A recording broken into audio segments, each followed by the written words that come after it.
కేసులకు భయపడేది లేదన్నారు మాజీ మంత్రి అంబటి రాంబాబు. కేంద్ర మంత్రిపై తాను చేసిన అభియోగాలపై విచారణ జరిపించాలని డిమాండ్ చేశారు. తనకి నచ్చిన వీడియోని సోషల్ మీడియాలో షేర్ చేస్తే తప్ప అని ప్రశ్నించారు. తనపై కేసు పెట్టినట్లు తనకి ఎలాంటి సమాచారం లేదంటున్న అంబటితో మా ప్రతినిధి Sai Sudheer face to face. ఇప్పుడు చూద్దాం. కేంద్ర మంత్రి పెమ్మసాని చంద్రశేఖర్పై అసభ్యకరమైన వీడియో షేర్ చేశారని అంబటి రాంబాబుపై మరో కేసు నమోదైంది. సిఐడి నమోదు చేసింది. దీనికి సంబంధించి అంబటి రాంబాబు ఉన్నారు, ఆయనతో మాట్లాడదాం. సార్, ఏంటి కేంద్ర మంత్రి మీద వీడియో షేర్ చేశారు? అవును, అసభ్యకరమైన వీడియో ఏం కాదే, చూడండి మీరు ఎవరన్నా. అది పొలిటికల్ వీడియో, తప్పే ఉంది దానిలో, నాకేం అర్థం కాల. సోషల్ మీడియాలో నేను నా ట్విట్టర్ హ్యాండిల్లో నేను రిలీజ్ చేశాను. I'm responsible for that. అదేం తప్పుదేం కాదే. కేంద్ర మంత్రికి సంఖ్యలు వేసి పోలీసులు అయితే cartoon what is there? Cartoons కూడా సంఖ్యలు వేసి తీసుకెళ్తున్నారంటే అదేమన్నా నేరం? నాకు అర్థం కాదా.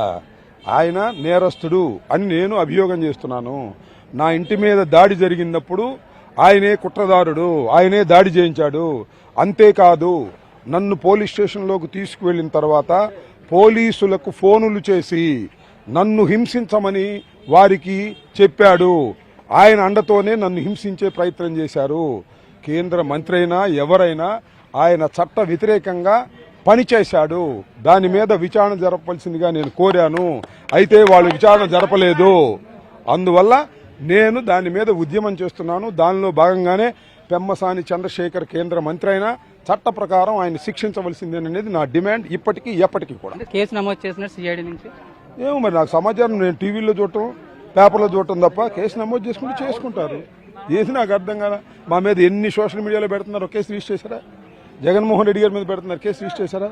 బొత్స గారి మీద, నా మీద, నాని మీద, అందరి మీద ట్రోల్ చేస్తున్నారు. ఏ వీడియోలు చేసి చంద్రబాబు నాయుడు గారి నాయకత్వంలో రిలీజ్ చేస్తున్నారు. కేసులు పెట్టారా?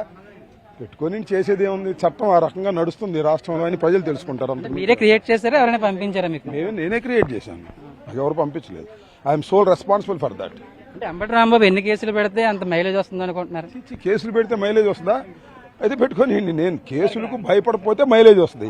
కేసులు పెడితే మైలేజ్ రాదు. కేసులకు భయపడిన కాబట్టి నేను చేసే ఏమైనా మటలు చేశానా, ఏమన్నా ఘోరాలు చేశానా, స్కాములు చేశానా, దోపిడీలు చేశానా? I'm fighting against the present government. దానిలో సోషల్ మీడియాను ఉపయోగిస్తున్నా. ఆ సోషల్ మీడియాను ఉపయోగిస్తున్నా, తట్టుకోలేక నా మీద కేసులు పెడుతుంటే పెట్టుకొని ఐ కెన్ ఫేస్ ఇట్, ధైర్యంగా ఎదుర్కొంటాను. అంతే. నా ధైర్యాన్ని చూసే మైలేజ్ వస్తుంది, పారిపోతే మైలేజ్ రాదు. అంతే. కేసులు పెడితే మైలేజ్ వస్తే అందరు కేసులు పెట్టుకుంటారుగా. ఇది మొత్తానికైతే దాని మీద ఎన్ని కేసులు పెట్టినా భయపడే ప్రసక్తే లేదు. కేంద్ర మంత్రి మీద తను అభియోగాలు చేస్తాను, దానికి సంబంధించి కూడా తన ట్విట్టర్ అకౌంట్లో ఏ వీడియో షేర్ చేశానని అంబటి రాంబాబు చెప్తున్నారు.